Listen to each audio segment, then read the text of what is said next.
Hello, ladies and gentlemen. Before we jump into the main portion of our video here, I wanted to go over a couple of things. I'll try to be brief, but sometimes that's kind of hard for me to do. Jordan and I started reading The Shining, or our first Shining video was uploaded about a year and a half ago in April of 2021, and today is October 4th of 2022. So it's taken us a long time, and I apologize for that, but we have our reasons. We're just busy, schedule, whatever. One of those reasons is because I can only really speak for myself, but I think it's kind of true for Jordan as well. No one in my family or in my immediate friend group is interested in reading Stephen King, right? Like, they don't. I come from a very religious community, and I'm very involved in that community, and it's like we don't want, because of the graphic content, a lot of people just avoid it. And so I had this idea of doing these chapter recaps for each section of the book so that my friends and family who don't want to read the book because of all the graphic content can watch the videos and get the entire story and know what happens in the book. So anyway, that kind of made it take a long time, especially for Jordan, because he would listen on audiobook and then he'd have to pause it and record a video, or he'd take some quick notes because he would listen to the book while he was working. I think he told me that once. Anyway, so it was just kind of an extra burden on him, and I noticed after the third video, the way he talked about it, he didn't like to do those, and I kind of felt bad, but I was like, well, we already started doing them, so let's try to finish out this book. And then we had plans for future books to do just one sort of recap video of each book and just do a regular style review, not a whole in-depth spoiler thing. And I talk about that a little bit in this video you're about to see. Anyway, so it took us a while. Every few months we'd post a video, or every 6 months even. It took us a long time. We actually recorded this video for part 5 back in April again of this year, April 2022. And I just sat on it. It took forever. Put it off. I had work and everything going on and whatever, family and church and just whatever. And also, for whatever reason, I think I was getting tired of the chapter recaps also, because I didn't record any for part 5. I took notes on my chapters, but I didn't record any of the recaps. And so it just kind of kept putting it off and putting it off and putting it off. And then we ended up reading the next book with another friend of ours from high school, Mo, and he joined us for our next video. We recorded that one already. And then that was right at the end of the school year we recorded that.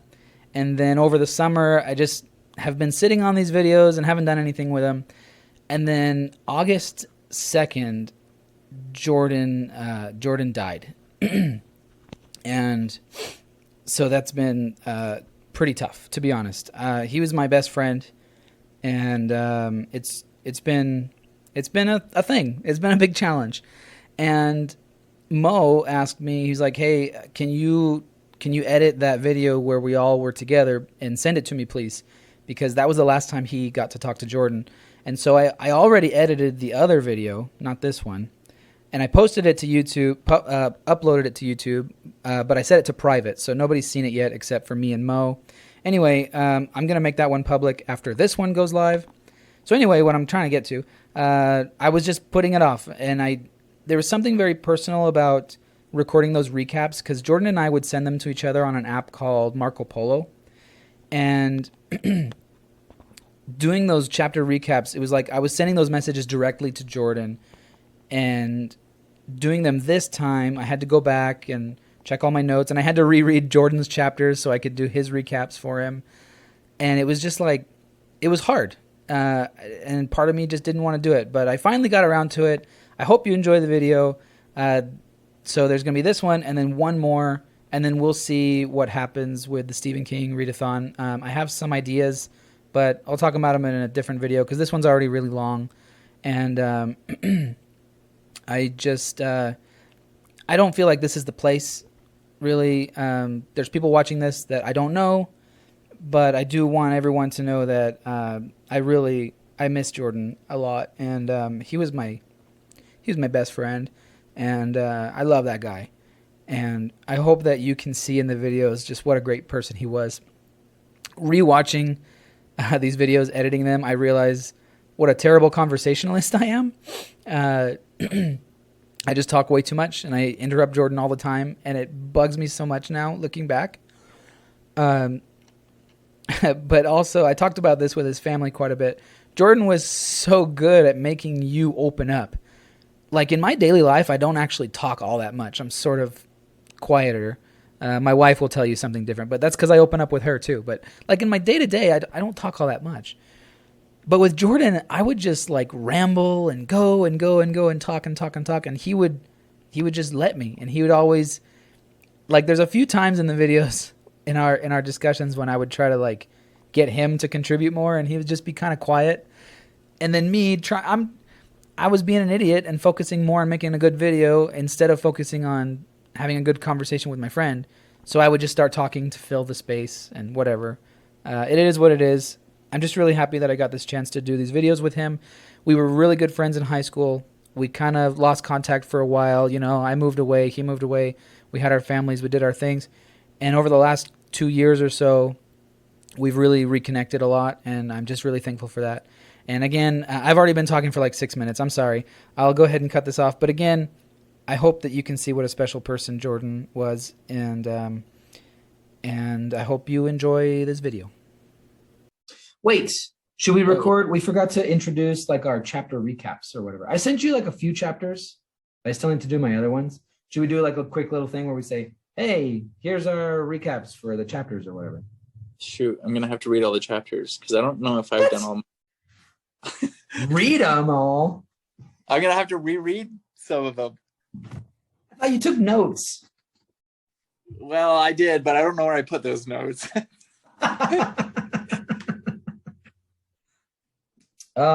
Jordan.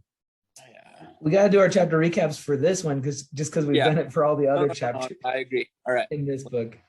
But we don't have to do those in the future. I'm thinking, like originally I was thinking, oh yeah, it'd be fun to do like this podcast type thing. And we actually like go through the whole book and like dissect it. And it's like super spoilers and everything.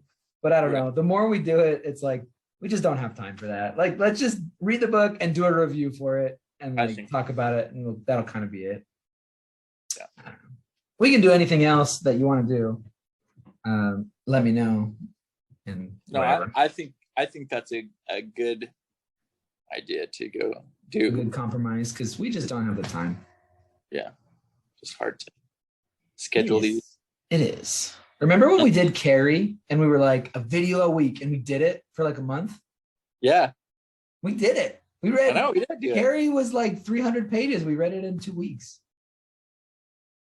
That was cray. Part of our adventures. That was 2 summer. How long have we been doing this, dude? 2 years. I think it was 2020 when we started, like late summer of 2020 or something. Yeah, I think you're right. I could be wrong. I'm not sure. No, I think you're right. It might have been early 2021. I don't know. No. Because I remember I was reading The Shining in Mexico, which was last September, and we'd already been reading it for a long time. And I know we started. Yeah. You know what really took forever was Salem's Lot, because we did do a review of every chapter. Oh, that's Salem's Lot took us forever. And that was one where like I don't have a copy of it, so I had to like get it from the library, and then it would like expire, and I'd have to like get it again. It would expire again. Like that took us forever. Yeah. Anyway.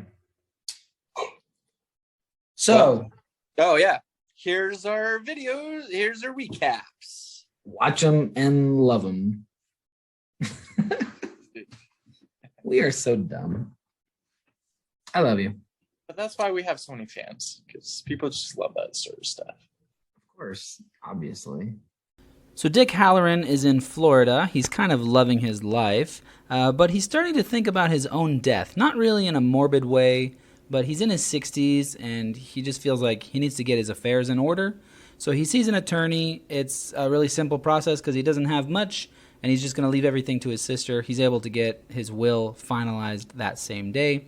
So later he's driving back to work from a grocery run, and Danny's call for help hits him. He feels it, hears it sort of in his mind, you know. It's very intense. It almost like causes him to run off the road. And so he knows Danny's in trouble. So he's able to get a couple of days off of work, and he rushes to the airport to fly to Colorado. Yeah, Denver. But he misses his flight just by a couple minutes because he gets pulled over by a cop for speeding. Wendy sees that Danny has a fat lip, and she thinks that Jack probably hit Danny. But Danny tells her, no, I called Tony. I went into a trance or whatever and fell out of my chair and bumped my face. Tony told Danny that the spirits or ghosts or whatever they are in the hotel are not allowing him, Tony, to come visit anymore, so Danny's kind of on his own. Danny also tells Wendy that the hotel is tricking Jack, that it's making Jack think that it wants him the most when really it wants Danny more than anything, but it will take them all if it can. So Wendy's kind of freaking out. She doesn't know what this all means. She goes downstairs to the kitchen, gets a big knife, wraps it up in a towel, and hides it under her pillow. And that's the end of the chapter. Jack is down in the basement, completely absorbed in his task of looking through the papers and stuff, when suddenly he remembers that he has not released the pressure in the boiler for a little while. That guy Watson told him that the boiler was built to withstand pressures of up to 250 psi, but he himself would be scared to go near it if it was even as high as 180 because it's old, right? He's like, it won't go that high anymore. Jack goes and checks, and the pressure is sitting at 210 psi. So he's like, oh crap. And he's just about to release the pressure when he thinks, wait a minute, what if I just let it keep building and explode and like destroy this whole hotel? Some foreshadowing there, right? He starts thinking, hey, I could even fake our deaths and collect life insurance money or something. But then he kind of realizes how crazy that is. He grabs the lever handle thing and he releases the pressure. The hot steam burns his hands. And then he starts to get it into his head that like he just saved the hotel and that the hotel owes him now. He's really craving a drink. And so he thinks, well, since I saved the day, maybe the hotel will sort of reward me. He's thinking this in sort of a weird subconscious way. Maybe the hotel will reward me with some booze. So he goes upstairs in search of some alcohol. Danny has a nightmare that there was an explosion and the overlook burned down. He can see his dad on fire, burning alive. It scares him. He wakes up and he gets this feeling that a catastrophe has just narrowly been avoided. He starts to sort of reach out with his mind, and he can sense Jack downstairs wanting a drink. He can tell that he's really craving alcohol right now. And then suddenly another voice kind of cuts in. It's mimicking Jack's voice, but Danny can tell it's not really his dad. And it screams at him to leave Jack alone, to back off, and whatever. It threatens him. And Danny kind of realizes that, like, oh crap, the whatever spirit from the Overlook doesn't want me to be contacting my dad. So he leaves the room physically. He wants to go contact Jack physically. And there's some dude in a dog costume in the hallway blocking the path. This guy in the dog costume is pretty creepy. He's crawling around on his hands and knees. The dog's head is removed. The mask is not on. But the guy's real face, his mouth is like smeared with blood. And he's threatening Danny. He's saying he's going to eat him. He's saying he's going to do like all these nasty things to him. And so Danny's scared. But then he remembers what Dick Halloran taught him. So he closes his eyes. He says, "You're not real. You're not really there." Opens his eyes. The dogman is still there. He can't get rid of him. The dogman is not coming toward him, but he's blocking his path, right? So Danny goes back in the room, and he's like, the hotel is not going to let me get to my dad. He realizes that the dogman has been placed there to prevent him from contacting Jack. And he just thinks, like, we're all going to die, and we're going to become ghosts, and we're going to haunt future guests in this place. Like, that's what's going to happen to us. Or he's afraid that might happen. He calls out to Dick again, and he's in the middle of sort of reaching out, using the shine, when suddenly that same voice that screamed at him earlier, it breaks into his head again, and it threatens him, and it says, like, you can't call for help or whatever, shut up or whatever. And then it's sort of odd. It's like mentally speaking, this voice raises a club to smash Danny's head in. And Danny screams, wakes up Wendy, and both of them can hear this sort of whooshing sound, like whoosh, like a bat or a mallet or a club, whooshing through the air, narrowly missing its target. And Danny realizes the hotel is not going to let me call for help anymore. Dick Halloran is forced to spend the night in the airport in Florida, and he's trying to find a flight to Colorado, but he's not able to get anything until early the next morning. So he gets an idea, and he gets on a payphone. He calls a ranger station, the Forest Service or something, in the general area of Boulder, Colorado, near the Overlook Hotel. And he tries to explain to the guy that there's this family in trouble. The guy doesn't really believe him because he's like, well, how do you know? And plus, the guy he talks to, he's like, I'm the only one here because all the other rangers and emergency responders, they're out trying to rescue this group of mountain climbers that are like trapped in this crazy storm that we're having. So there's nothing we can do. Dick realizes like this is sort of a dead end. There's nothing I can do to convince this guy that this is actually a priority. So he hangs up. He's able to get on his flight at 7:30 in the 7:28 the next morning, and the plane takes off. They're starting their flight when suddenly he's hit with another message from Danny calling for help, but this one cuts off in mid-sentence instead of fading out like they normally do. And Dick just has this feeling, he realizes something terrible just happened to Danny. Jack is becoming aware that the Overlook is waking up, like The Shining, but a weak form of it. He can just kind of sense it. 70 years of dinners and parties and conventions and people checking in and people checking out and stuff, all overlapped, and he's sensing this. It's all a lot of noise, a lot of activity. He goes into the ballroom, and he sees all these people celebrating and eating and drinking. There's lots of alcohol from all different time periods. There's a lot going on. He goes over to the bar, orders a martini. The guy gives him it, but he refuses to take Jack's money. The bartender tells him it's the manager's orders. Your money, we don't take your money here. He tells Jack, the manager's very interested in your son Danny, and he plans to see to his well-being personally. So Jack is a little weirded out by that. Even in his messed up mental state, he recognizes something's a little off. So he doesn't drink his martini yet. He's like, I want to see the manager. And then the bartender's like, well, drink up. You'll meet him soon enough. Don't worry. Drink.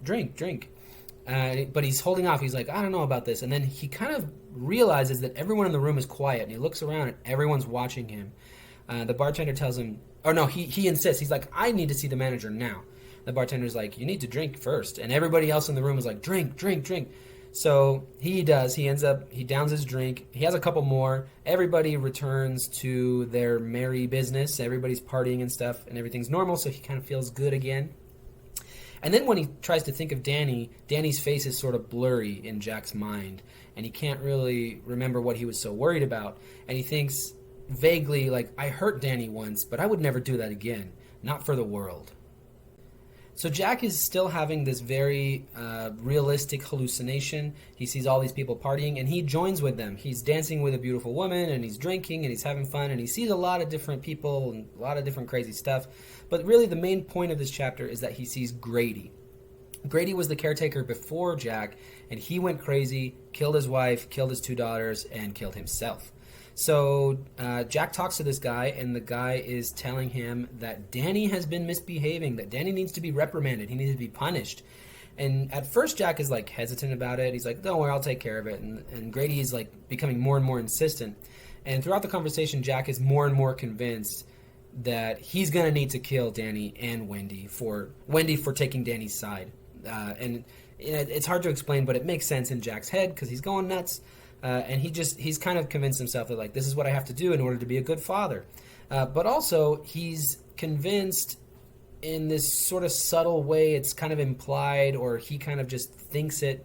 The idea is planted in his head, basically, that if he kills Danny and Wendy, that he will be offered some sort of full-time position at the Overlook, that he'll be rewarded with just a life, a good life that he wants and stuff. So he's basically convinced that he's going to do it. So Halloran is on his flight approaching Denver, and the weather is really, really bad. It's this insane storm. The plane is going through a lot of turbulence and whatever. The passengers are freaking out. There's one lady screaming that they're going to die. One passenger has already thrown up, and Halloran is terrified, not so much for himself, but he's just really scared that he's not going to be able to get there in time to save Danny. He's really worried about Danny. They do land safely, shaken, but they make it. And he makes arrangements to rent a car and to get chains put on the tires. The young lady that rents him the car tells him this is the worst storm we've had in 10 years, and he's thinking, if it's this bad in Denver, how bad is it going to be in the mountains west of Boulder where I need to go? The roads are a mess. He can only drive 30, 35 miles an hour max. And then the road that he needs is actually blocked off by an overturned semi, and he's forced to take a 20-mile detour.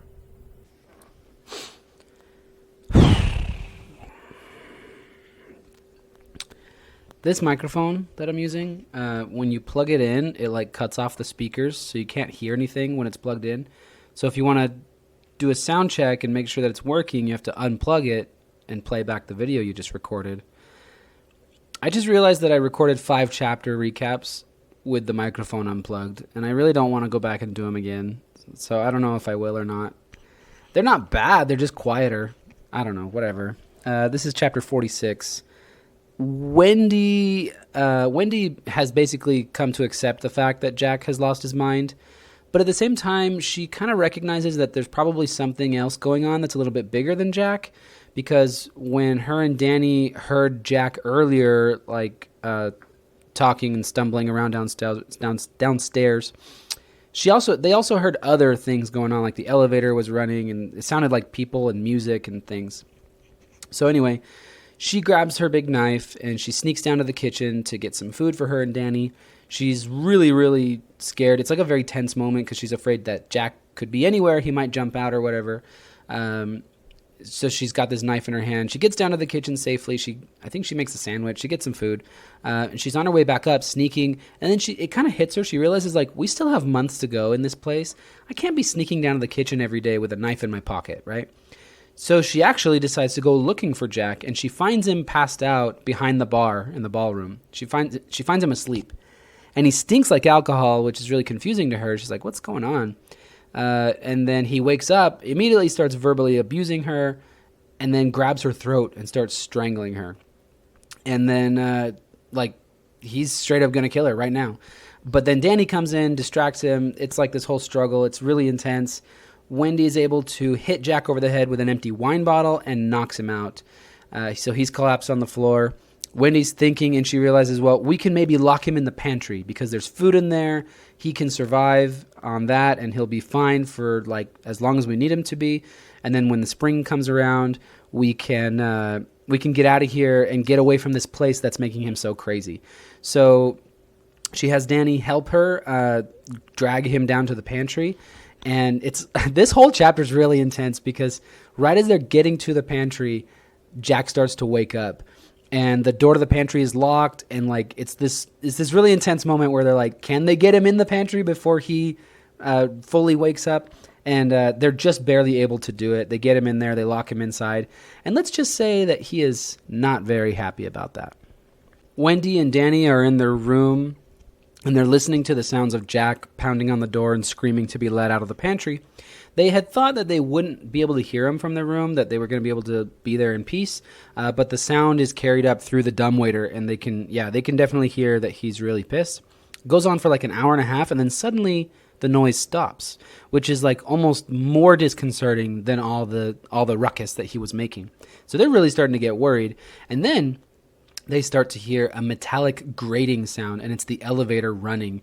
And they hear people laughing and shouting, and the elevator's going up and down, and they realize the Overlook is awake. So Jack is trapped in the pantry, and he's really worn himself out from pounding on the door and screaming, and he realizes that he's begun to understand his own father now. Now he gets it why Daddy always drank and beat his mom and all this stuff. Because his mom was just dead weight, dragging his dad down. But Wendy, she's so much worse because she's actively pulling Jack down. She's trying to sabotage his career. She's trying to, make him less of a man and just ruin everything. And Danny, too. If he could just get out of this pantry, he'd really teach them a lesson. And he tried to reason with Wendy when he strangled her. He tried to reason with her. She's beyond help. She won't even see his side of things. So anyway, he suddenly hears a voice, and it's Grady, the old caretaker. He sort of reprimands Jack for allowing Wendy and Danny to get the better of him, and really gets Jack riled up. Jack openly says he's going to kill Wendy and Danny if he can just get out of here. He'll do anything if Grady will let him out. Suddenly, the bolt in the door slides back, and the door opens. Jack steps out, and he sees there's a martini glass, a fifth of gin, some olives, and a roquet mallet. He grabs the mallet and smiles. So Halloran is driving up through the hills, and the road conditions are absolutely terrible. The heavy snow and strong winds, they have the visibility down to about 0. One wrong turn, and Halloran is going to go over the edge and fall to his death, basically. A snowplow comes the other direction and almost runs him off the road, barely misses him, causes him to lose control for a second, and his front end actually goes over the edge, and it's sort of teeter-tottering, And so that's scary, right? He gets out. He cannot back up. His rear wheels, rear tires, they're not firmly enough on the ground in order to pull him back, and so he's stuck. Thankfully, the snowplow driver stopped, comes back, and pulls him back onto the road. He tells the guy, I need to get to the Overlook Hotel, and the guy tells him, like, dude, no, like, don't even go. The roads are completely impassable. Like, what are you doing? You're crazy. He tries to convince this guy. He's like, there's a little boy who's in trouble. The snowplow driver straight up tells him, like, I can't, like, there's no way you could know that. The phones are almost certainly down in weather like this, the phone lines. There's no way you could possibly know that, but somehow I still believe you. So the guy gives him his gloves and I think his hat, and he outfits Halloran, and he tells him, up in Sidewinder, there's a guy who will rent you a snowmobile. He's a friend of mine. Tell him I sent you, and it'll take care of you. So Halloran starts driving, and it's already a couple hours later when suddenly he's hit with this mental attack from the Overlook Hotel, and it's screaming at him, calls him the N-word, tells him, get out of here, we're going to, like, hang you from a tree and burn you, and, like, it's really bad. That's what we do to N-words around here, kind of thing. And he's like, what the crap? So it freaks him out, but it almost causes him to run off the road again because it hits him so hard. But then he's entering the realm of the Overlook, basically. And he's able to sort of put up a mental block to try to prevent further messages like that, but he's getting real scared. He doesn't know what's going to happen or what may have already happened to Danny, and he's just, like, every moment that you're reading about Halloran, it's just very tense, and he's just more and more scared, and he's trying to get there, but everything is working to slow him down. Danny has fallen asleep, but Wendy has been kept awake by the sounds of all the parties and stuff that's been going on in the Overlook. Those sounds stop, but then Wendy is pretty sure she still hears some faint talking, like conversation going on, and she thinks it's Jack talking to someone else about getting out of the pantry. She thinks about it more and more and more, and she just convinces herself that, like, Jack is going to get out somehow, or he's maybe already out. She's really freaking out, and she's really letting it get to her. So she grabs the knife. Sorry, I can't talk very well. She grabs the knife. She leaves the room to go look for him. She's walking around. Everything's quiet and creepy. She gets to, like, the entry hall area, and it's 8 o'clock, and the clock starts chiming, but it strikes 12 chimes, and she immediately knows something's wrong. Suddenly, Jack is there. He attacks her with the mallet. He hits her. He beats her up pretty bad. He breaks a couple of her ribs, hits her in the leg, hits her, like, in the neck, shoulder area. She's in a lot of pain. She's trying to get away from him, but she is able to stab him in the back. She drives the knife real deep. It's a real bad stab. Probably killed him. And she's injured. She starts to go up the stairs again, trying to get back to the room. I can't remember. I'm sorry.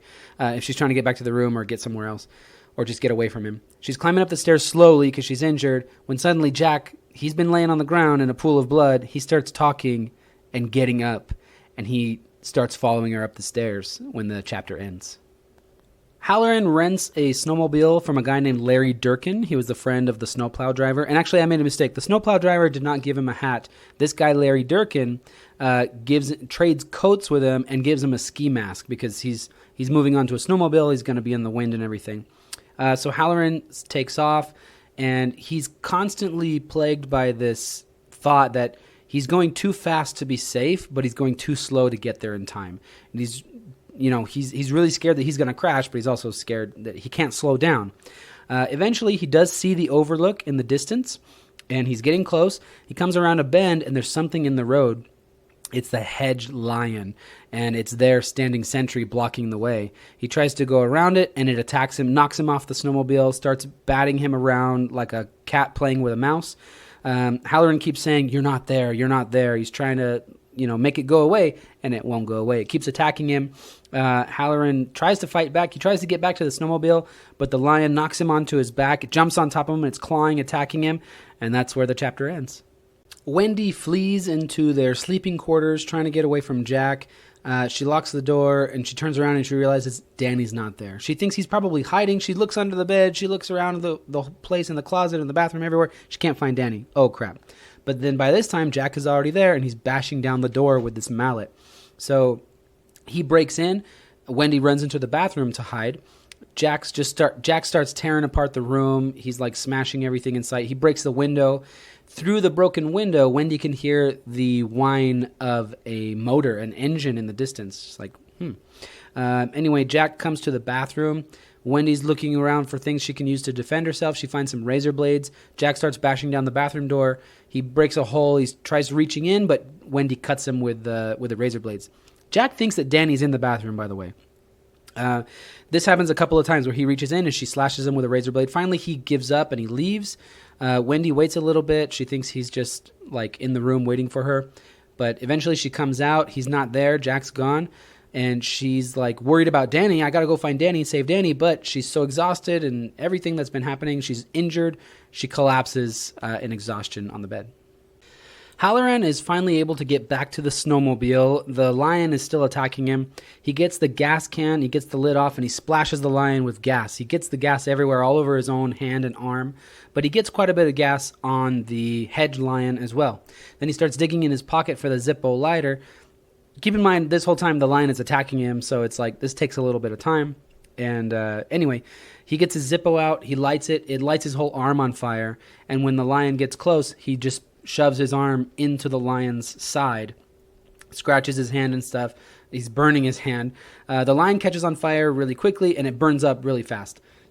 So then Halloran jumps back on the snowmobile and heads towards the hotel. He doesn't have any time to waste, right?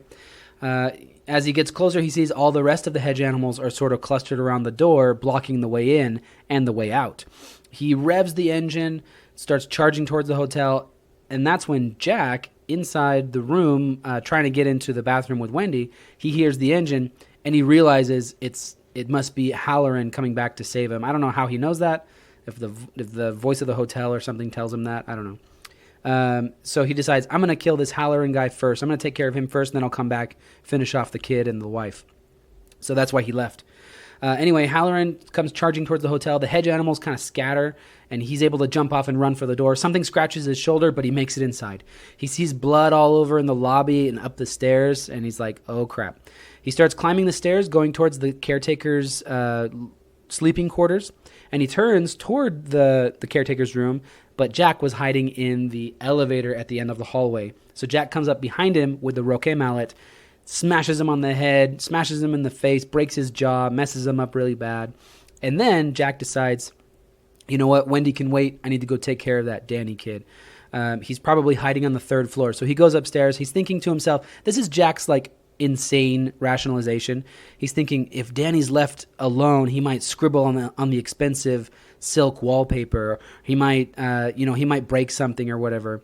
So he's going to go take care of Danny. And he's saying he's a liar and he's a cheat and he needs to be taken care of. So he starts calling out for Danny, telling him to come out and take his medicine like a man. Danny is asleep and he's dreaming. Tony shows up in his dream and tells him that his mom is going to be hurt, maybe killed, that he needs to help. He needs to do something. Danny realizes that it's not really his dad doing this. It's the hotel sort of wearing the disguise of his dad, that his dad is sort of possessed in a way. It never really uses that word, but I guess that's a good way to put it, I guess. Danny decides he needs to hide because he knows that Jack's coming for him. So he goes up to the third floor and he sort of wakes up in the process. Like he started walking when he was asleep and he kind of wakes up. He sees the presidential suite and he sees those dead bodies from earlier in the book. And they start to move. They start to get up. And he's like, no, you're not real. You're not really there. He closes his eyes, whatever. And they do go away. Then he sees a lady in a rotten silk gown with wasps crawling all over her face. And she's inviting him to come dance and stuff. So he's like, no. Like he's freaking out, right? He hears the elevator. He hears Jack calling to him to come take his medicine like a man. And he goes down the hall to this sort of this L-shaped corner, right? Like around the corner. And he knows that there's a trap door in the ceiling that leads to the attic, and he could maybe hide up there. He saw his dad open it one time with a pole, and a ladder came out, and he was able to climb up. But when he gets there, at this sort of dead-end L-shaped thing in the hallway, there's no other exits. He sees that the trap door has been locked. It's got a padlock on it, so he's trapped there. There's no escape, and he hears Jack coming down the hall behind him, calling out for him and smashing the mallet into the walls every few feet as he's approaching. Wendy comes to, and she's all confused and delirious, right? She's in so much pain she can barely move. But then she remembers there was the sound of an engine out the broken window, and she thinks maybe it's Halloran coming to save us. Maybe that's why Jack left, that he's going to go kill Halloran, or maybe he's going to go kill Danny before Halloran can stop him or something. So she forces herself to get up. She goes out in the hallway. She finds Halloran. He's a bloody mess. He's all bruised, but he is breathing. So she starts trying to wake him up. Meanwhile, we cut to Danny. This is the best part of the book. It's so heartfelt, but it's also followed by the creepiest, scariest part of the book, in my opinion. Anyway, Jack, who's not really Jack, right? We need to understand Danny doesn't even see him as his father anymore, so I'm going to call him the monster. The monster is approaching Danny. It's smashing the mallet into the walls, and it's threatening Danny. And Danny's just what does he say? He says...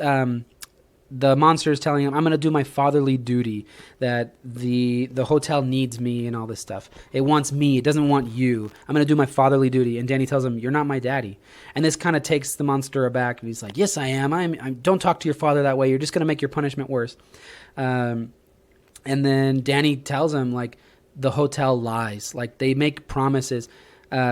Jack, or the monster, starts saying weird things. He's like, you're a liar. You cheated on the final exam. They promised me, it's down in the basement. They promised me I can look there as long as I want. And Danny's like, yeah, they make a lot of promises here, but they lie. They're cheaters and they're liars. And, if there's any bit of my dad left in there, he knows that too. He knows that they made him come and do this because the other ghosts here are too weak. They're too dead to hurt me, that he's just a tool that they're using to hurt me, and he knows that they had to get him to drink the bad stuff before he would actually do it, and that they're lying, and once it's all done, they're not going to give anything to him. They're not going to reward him or anything like that. The monster is really taken aback by this, and it's like, don't talk to me that way or whatever. I'm your father. And Daddy's like, you're not my father. All of a sudden, Jack Torrance is there. The monster is gone for a second. And Jack, it's this really heartfelt moment where he drops the mallet, and he tells Danny, you need to run, you need to get away. I love you so much. Don't ever forget how much I love you, but you need to get away from me before I kill you. But Danny refuses.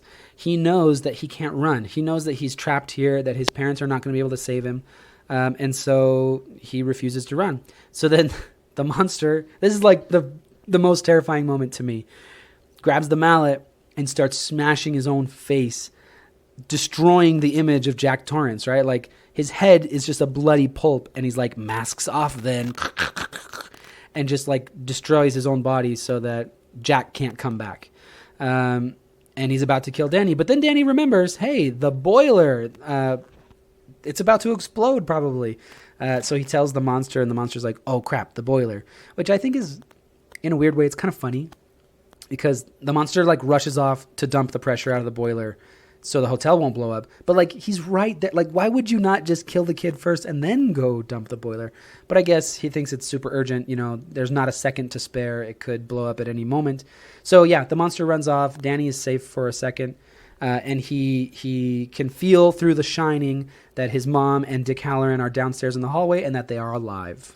Dick and Wendy are in the hallway when they hear the elevator go by with something inhuman inside of it, screeching and making crazy noises or whatever.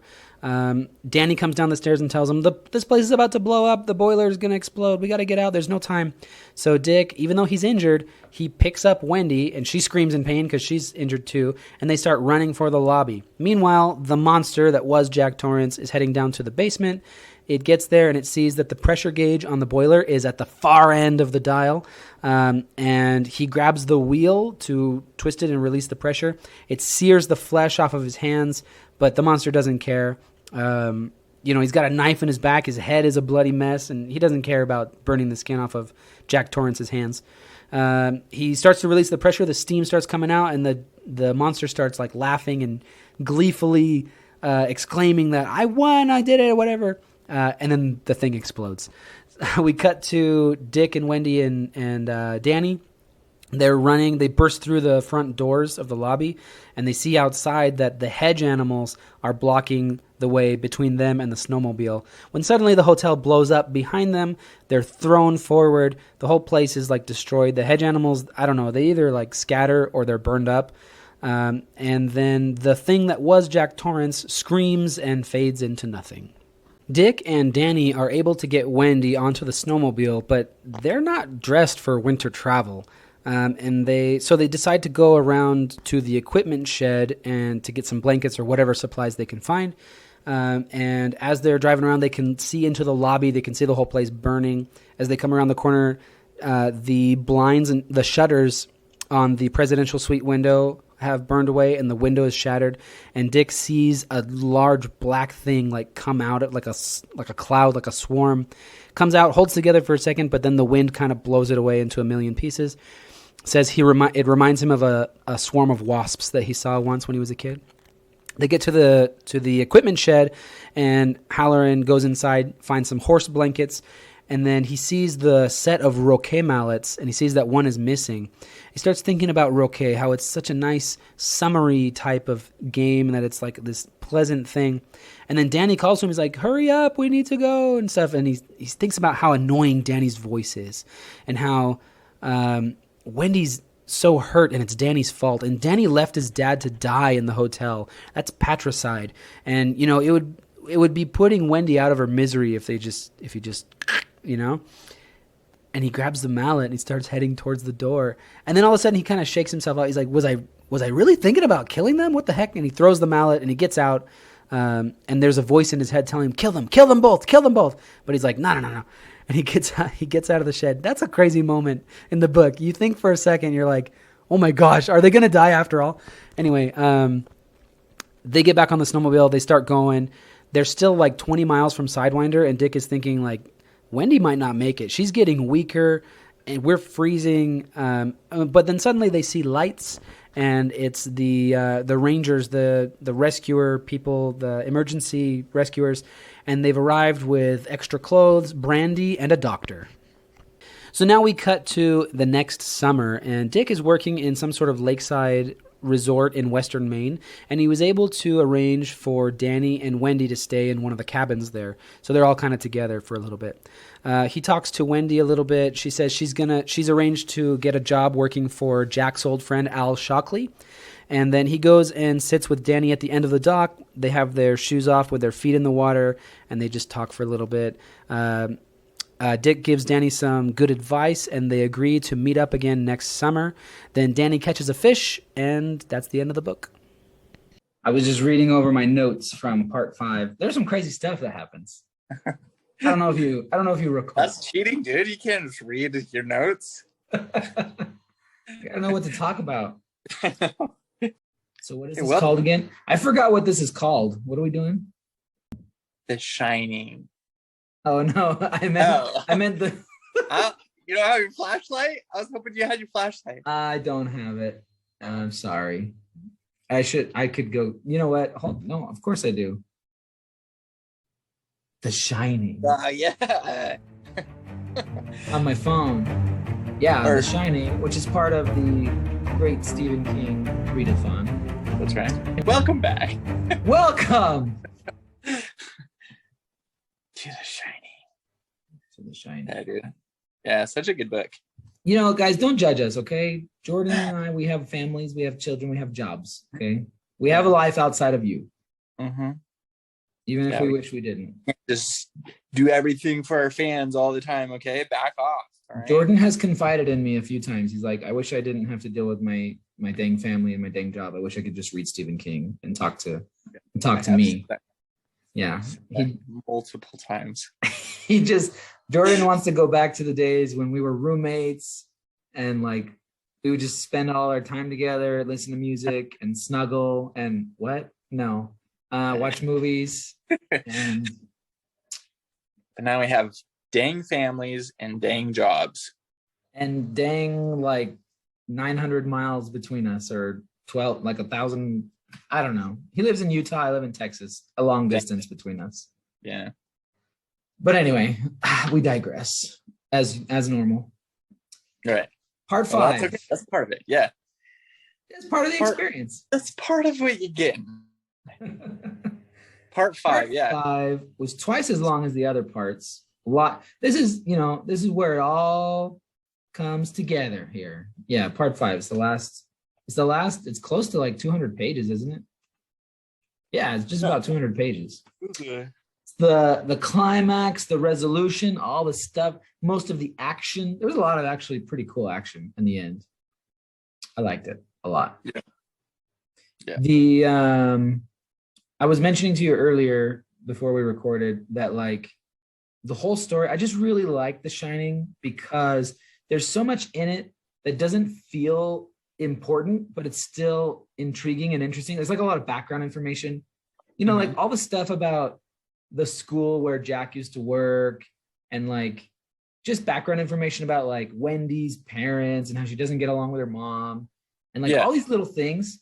And it's like, yeah, it's character development. And I've heard some people complain about that like Stephen King does that, and like, oh, it's just meandering or whatever. And probably he does it more in other stories, and maybe it's not as good. But like this one, I really liked it because it felt like it just made it feel real. Not everything you do in your real life like has to do with whatever you're working towards. It's like it's just part of the experience of whatever you're doing.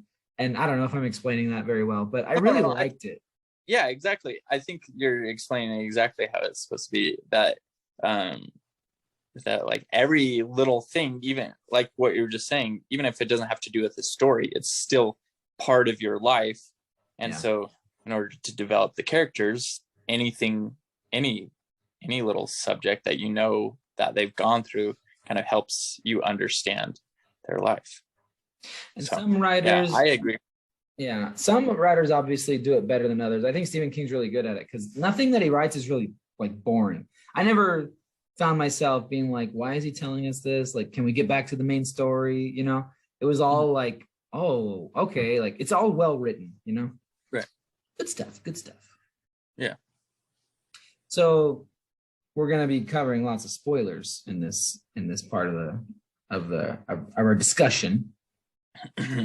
What were some of your favorite moments in part 5, Mr. Jordan? I think one of them was just when Dick Halloran's trying to come save him. He's going through that snowstorm. Oh, that was so frustrating to read. I know. Oh my gosh.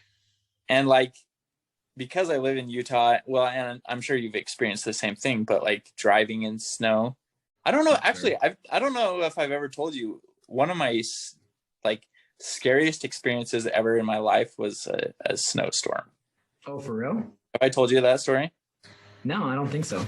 No. So we were trying to go to Boise one year for Christmas, and we didn't check the weather beforehand. Why would you? Right. So we start driving on the freeway. It's looking okay, and we get to this place called like Snowville, or coming up on it. I know Snowville. Yeah. Yeah. And the freeway is closed down. They have like big barriers, and there's just semis parked, and like they're not going to open it until the next day or something. Oh, wow. And that point, we'd already been driving for like an hour and a half. So we're like, well, this is lame. It's close to the border between Utah and Idaho, right? It's like the last town when you're leaving Idaho. It's like the last town before you get into Utah, I think. Yeah, pretty close to. So, like, we're sitting there. There's no snow anywhere, so we're like, maybe they're just being precautionary, or there's gonna be a snowstorm coming up. Just because they're wimps. Yeah. Come on. Weathermen, they're doing it for politics, obviously. So we're like, well, we don't want to go back to just our apartment. Like, Katie was pregnant, so just me and her, and like we didn't have any of our stuff there. We'd packed it all up. And so we're like, all right, well, let's see if there's maybe a smaller road around the barricade. So we backtrack. Oh. We take one of those emergency exits and get onto the other freeway. And we find that there's like this little back road through some towns. So we're like, all right, sweet. We can just take this back road and then get to Burley. It will connect us up, and then we can keep going the rest of the way, because it looks like the road's just closed for this section. Anyways, so we get on the small road. We're traveling. There's like one of those road closed signs, but still nothing. You just go around that. Yeah, we did. There's still nothing. Like, we're looking around. What else are you supposed to do? There's no snow anywhere. And we're like, yeah, this doesn't make any sense. Right. So all the roads were closed, but there was no snow anywhere? Yeah, there was no snow. In Snowville. In Snowville. Okay. All right, continue. Right? So we're thinking Snowville, but there's no snow. Obviously, these people are crazy. They don't know. They've named a town with no snow anyways. So it's just Ville. It's just Ville right now. Right. So we drive, and mind you, we're in this little Chevy Cobalt 2-wheel drive. Okay. It's a tiny little car. Side note, sorry, tangent side note. I just have to say, if I lived there, I would be the most annoying person because I would just call the town Ville anytime there wasn't no snow. Like I would only call it Snowville when there's snow on the ground, and the rest of the year I'd be like, I live in Ville. I'd just be like, and everybody would hate me, and it would get old really fast, but I would do it anyway. Sorry, continue. But it would be funny. So that's all that matters. It would be funny to me. Yeah. So we're driving, all of a sudden, blizzard. Like we like hit this wall and we can't see anything. Like everything, the road's covered and everything. But we're like committed at this point. So we're like, we still can't turn around. We see some truck lights in front of us and we're like, all right, if we follow the truck lights, they have 4-wheel drive, they know where they're going. They look like they're pretty lit up. So just follow the truck lights. It's probably going to be wherever they go, a couple miles there. Yeah. So we're following them. It is horrible. Like I looked later, it was probably a 50-mile-an-hour winds. So super heavy winds and stuff. Yeah. We're driving along and keep driving. And there's like cars that have veered off the side of the road on both sides. Like I can't see. I can see the truck lights, but I can't see the road because it's all iced over. I can't see any of the lines. Everything just looks white. And so I'm like, we can't do this anymore. We have to turn around. So I'm like slowly trying to turn around in the middle of this road.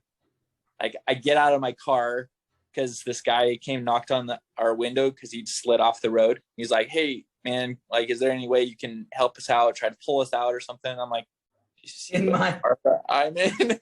I'm like, I can try. Anything I can do. So I get out. The wind's blowing so hard that I have to hold on super tight to my coat so that it doesn't rip out of my hands. So I'm like trying to put on my coat. I can barely even hear him. Like we're just screaming, trying to talk because the wind's so loud. I like hook on a little tow cable to his little truck. Yeah.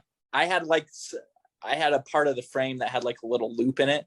So I just tried to pull it on, but my car just spun out and couldn't help him. But yeah, Katie was in the car crying and stuff. I was like, we're not going to get out of here alive. We're going to be stuck here forever. And this is how I die. This is it. Eat each other. So we ended up backtracking. We made it to this little bed and breakfast with a super nice lady, and everything was fine. We made it for Christmas. But the moral of the story is that would be terrifying riding on in blizzard like that. I was thinking even before that, just the plot line of Dick Halloran, like all the way from Florida, it's just such a frustrating read because he's trying to get to Colorado as fast as he can. And like he gets pulled over, so he misses his flight. And then he's not able to get any like red eye last minute flights. And then like he's calling and the park rangers like can't do anything. And it's just like, come on, gotta get there. Right. And it's like, and then on top of that, all the snow business, he can't drive. He rents a snowmobile. He runs into all these issues. It's just like, dang, you're like really rooting for him to get there. And it's like, he just needs to get there. It's driving you crazy reading it. And I can't remember. It was because he heard the shine, right? Like he heard Danny calling for help. Okay. Dude, I wonder how that works. That was a little thing too. Like a super loud, like you audible, or was it just kind of faint? Like, wonder if someone is talking to me. And then the whole time, like he's flying from Florida to Colorado, he's like, I really hope that was him calling me and not me just thinking something. Well, no, it said it was a pretty powerful call. The first time he heard it, he was driving and it almost like he like lost control of his car for a second and he almost like caused an accident. So yeah, I think it was like obviously he could hear Danny's voice in his head and it was like screaming at him like, we need your help, come on. Forgot about that.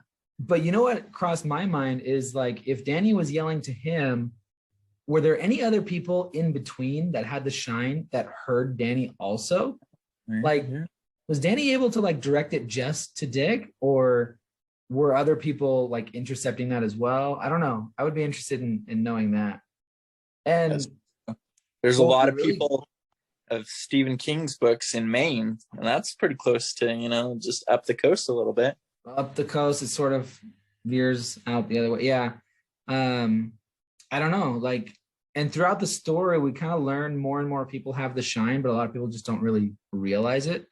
So I don't know. I would be willing to bet. In fact, it'd be really cool. I have no idea if this is the case, but we know that a lot of Stephen King stuff is interconnected. It'd be really cool if there's another book later of like a character, and out of nowhere they just hear a voice like yelling, like, Dick, come help us.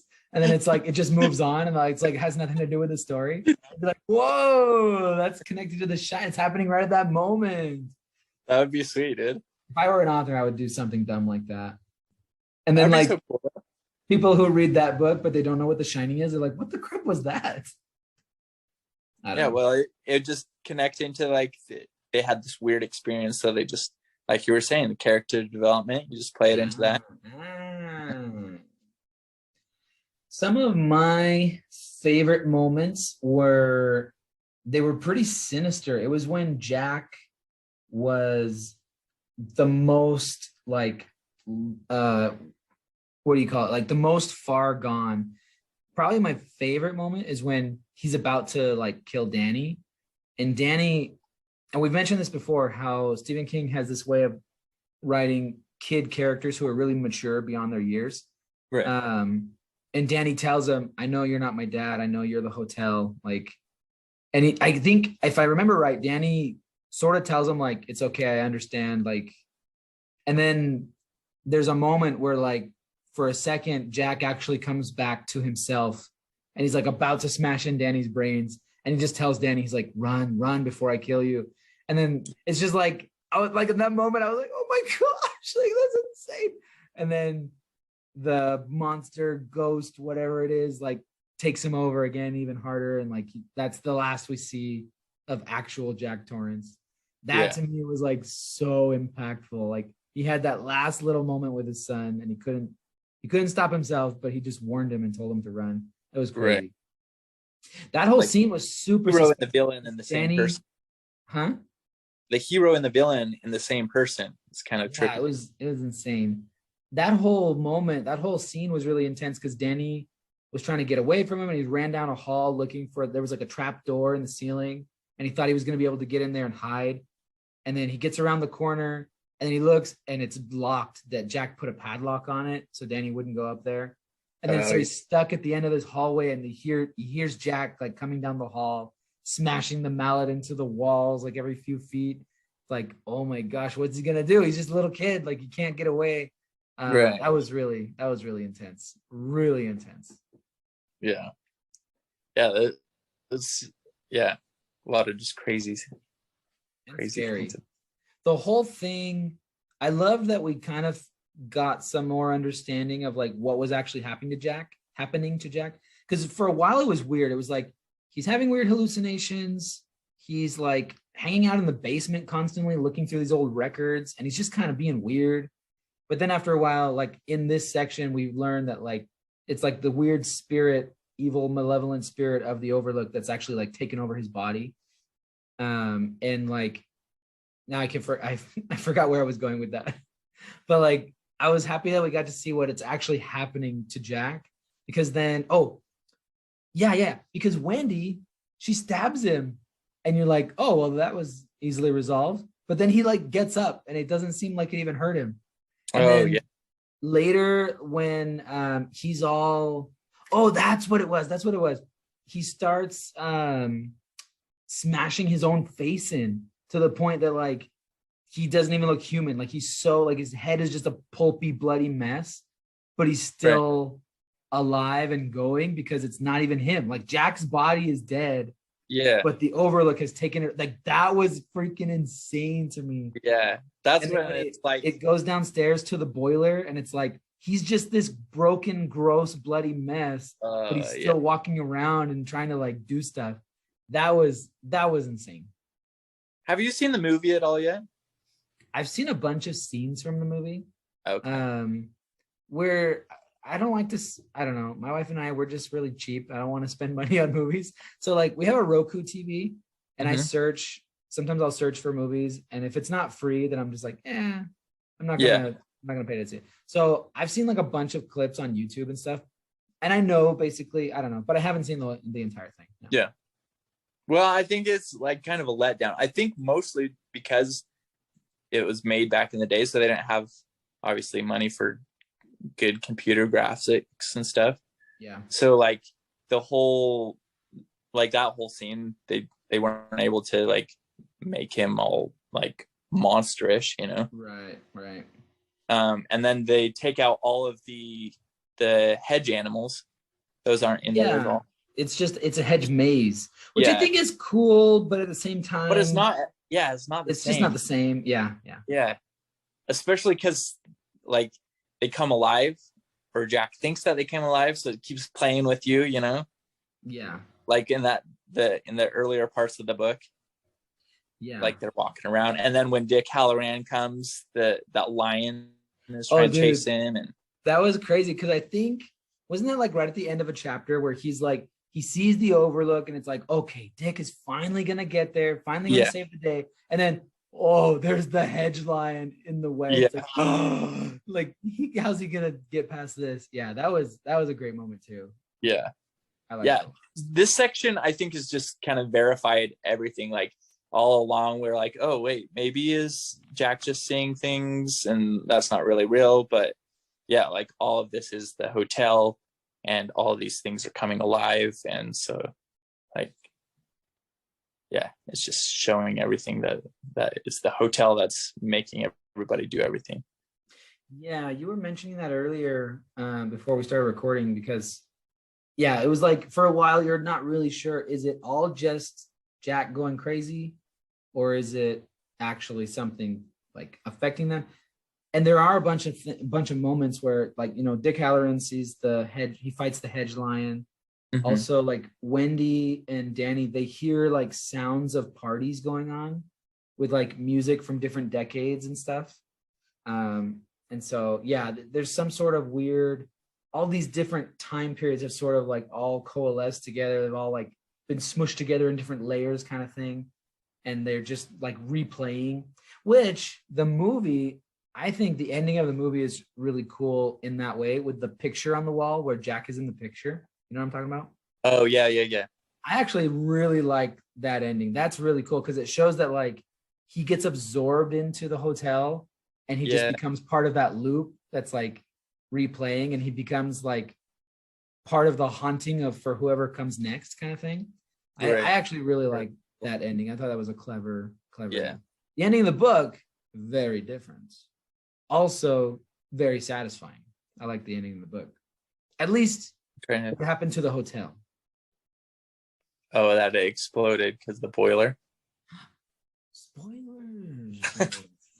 You already said that is fine. You already said that was good spoilers. That was nice closure because it was being like foreshadowed throughout the book, right? Like first thing he learns when he gets to the hotel, it's like, hey, you gotta release the pressure in the boiler every day. And I would have preferred that one, I think. Like I like how the movie ended. Yeah. But just because of all that foreshadowing, like, it's getting close. And like the manager told him at the very beginning. So like all throughout the book, you're nervous, and then finally it does. Yeah, I really liked when he realized that he hadn't released the boiler for like a couple days.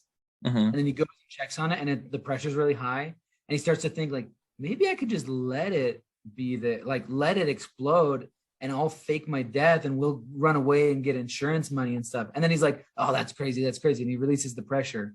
So it's like, he's got the seed of the idea. And at the very end, Danny kind of uses that to his advantage, and he keeps Jack distracted until the hotel picks up and they all escape except Jack. Yeah. Which is maybe my only real complaint reading throughout the book, I thought, oh no, like Danny's gonna die, or Wendy's gonna die, or Dick is gonna die. Like, oh no, like I don't want that to happen. Like, I'm so sad or whatever. And then they didn't, and I was like, oh, like it felt like, I don't know. Sometimes it bothers me when all the good guys live, you know, like in a story. You're like, which in the movie, I don't think Dick. no, in the movie, Dick dies. Yeah. Yeah, the movie Dick But in the died. movie, but in the book, he makes it. He gets beat up. Yeah. But then he's able to like save the day. I think one of them should have died. I don't know. Does that sound weird? Like, You just don't like the good guys to win. no, I do, but it makes it feel a little You too. always want bad guys to win. Is that what you're saying? It just makes it feel too like unrealistic, I guess, or just like, oh, we had a happy ending. I don't know. I feel like a horror story shouldn't have like a completely happy ending. And again, I guess it's not a completely happy ending because Jack did die. Jack did. Yeah. But I don't know. I felt like, Well, maybe not and Danny. I really didn't want Danny to die, but like maybe Wendy or Dick or somebody should have died because it would have made it like really worth. no, but here's the thing. Imagine I if think- Wendy died and then Dick like adopts Danny. Like that would be a beautiful ending, and it'd be like so bittersweet and sad, and it'd be like, oh wow, like she paid the ultimate sacrifice to But save I her think- son. I don't know. I think Jack was like a good guy, you know, but the hotel just overtook him. So that, in a sense, was like a good guy dying because he'd gone through all Yeah. this torment, he'd overcome all this stuff, and then the hotel overtook him and killed him. Yeah. When Yeah. he wasn't ever a bad guy, like he turned into a bad guy, but it was just because he was the hotel. Yeah. I mean, I'm Right? okay. It was with more of it. What? I said it was more of a slow burn, like it was a slow turn, I guess, where if Wendy died, it would have been a chop really fast. True. I don't know. Jack, he was a good guy, but also not. I mean, he was human. He was a fallible human Yeah. being. I don't know. Well, I can see where it's Yeah, I don't know. It felt like a little bit, oh, really? They all live. Really? Everybody made it. Wendy had like a broken back. You're telling me she rode a snowmobile out of there? Come on. What was I gonna say? The end. So what did you think after the hotel blows up? They Mhm. saw like a black cloud and it like sort of just blew away on the wind. Do you think that like the evil spirit of the Overlook is still existent? Is it gonna go somewhere else and overtake some other thing? Or do you think it's just kind of like done and dead? No, I think it's probably staying there. And then later on, like 30, 40 years later, somebody's going to go up there and be like, oh, this is a beautiful spot. We should build a hotel here. Do you think it'll stay in that Yeah. same area? Yeah. Okay, all right. I'm interested in seeing like what, yeah, because at the end it was just like, oh, there's like they see like a gross black cloud and it kind of gets like blown away. And it sort of implies that like it's the evil spirit of the Overlook dissipating. But I'm sitting there wondering, like, yeah, but what if it blows into like some casino or like someone's cottage in the woods? I don't know, like it's up in the middle of nowhere. I think it was just tricking us, saying, oh, yeah, it's okay. It blew away. It's fine, but it's not. It's Who still there. knows? Maybe it's gonna come back in another story somewhere. I don't know. Yeah. You never know with Stephen King. We need to hustle up and read some more of his stuff. Yeah, dude. I know. What else do you want to talk about? Well, I don't remember a lot. It's literally been like 6 months since we finished the book. Oh man, we're so bad. But I think we hit all the good parts.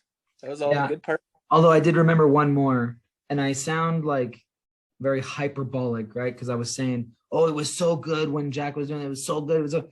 But honestly, one of the best things, one of the absolute best parts, in my opinion, Yeah, hit it.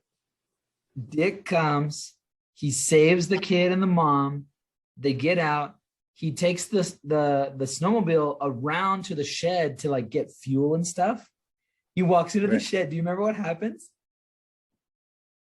Mm-mm. I freaking loved it. You don't remember? He walks into the shed and he sees the roquet mallets or whatever, the mallets that Jack he sees the set, or maybe it's just one, I can't remember, and he all of a sudden gets like a weird idea. He's like, why am I here helping these people? I can't remember. He starts thinking, and it's like, I should just end this right now. And like he almost for just a split second, I was like, oh, he's gonna do it. Like I thought he was gonna go kill Jack, Wendy, and Danny, like just for a second. Yeah. And then he sort of like shakes he's like, no, that's crazy. And he just like gets out of there. It's like, oh my gosh, he came kind of close to like losing it. Jack did. I love that. Crazy. I love that. Getting caught up with the hotel and everything has its claws. Can't let it get him in you. Maybe I'm just like a psycho, because I really love that. The thought that like, oh, it's not over. Dick's gonna go kill him. Like I was like, no, oh. I think that's what makes a good story, like a good scary thriller story. Is it just keeps putting you on the edge, you know? Like if you're just like totally certain that Dick was gonna come and save him and then everything was gonna be happy, then you'd be like, oh, all right, well the story's ended, but we still have a couple more pages because whatever. But when it inserts that little thing in there and it's like, oh, but he might be a bad guy, he might murder everybody. Then you're like, oh, no. Yeah, because like I said, I kept thinking like Jack's gonna kill one of them at least. Come on, like he's gonna kill one of them, and then he didn't. And then that happened. I was like, oh, Dick's gonna kill one of them. Oh, yeah, but twist plot. But then he didn't either. Plot but twist. It was okay. Yeah. It felt a little. It was almost a little silly at times because Jack would be like about to kill Wendy, and then he'd hear Danny, and he'd like go for Danny, and then he'd be like about to kill Danny, and then like something would happen, and he'd go for Wendy, or he'd go for the boiler, or he'd go. And it was like, dude, just kill one of them and then move on, and then I don't know. I'm just crazy. You would have made a very much more logical Jack. Maybe you would have got the job done. It wouldn't have been as good a story though. This is a great story, you guys. You should read The Shining. I recommend it. Some people, I normally don't like reading, a lot of curse words and a lot of vulgarity, but if you can get over that, it's a dang good book. Normally, I wasn't planning on even keeping a copy of The Shining because, like I said, I don't like to read a lot of F words. There's a couple kind of sexual scenes and stuff. I don't like that sort of stuff that much. Yeah. And I don't really want to own that in my house. But then like overall, it's so good. I haven't gotten rid of my copy. And I don't know if I will. It is that good that I'm willing to like maybe hold on to it. I don't know. We'll see. I thought it was a dang good book.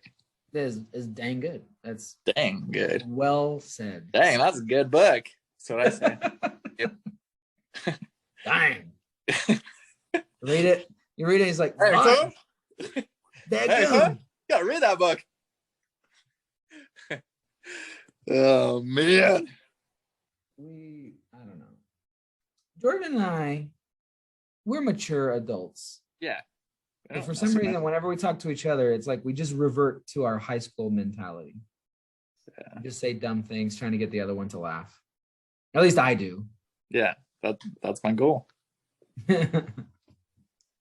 Ha, I say. I chortled at that. So, yeah. That's our ringing endorsement of The Shining. You should totally check it out. It's a real good book. And join us next time for our next book. So about that, my friend, I don't know if we should cut the recording here or not. Okay. Yeah. Don't join us. All right. Cut the recording.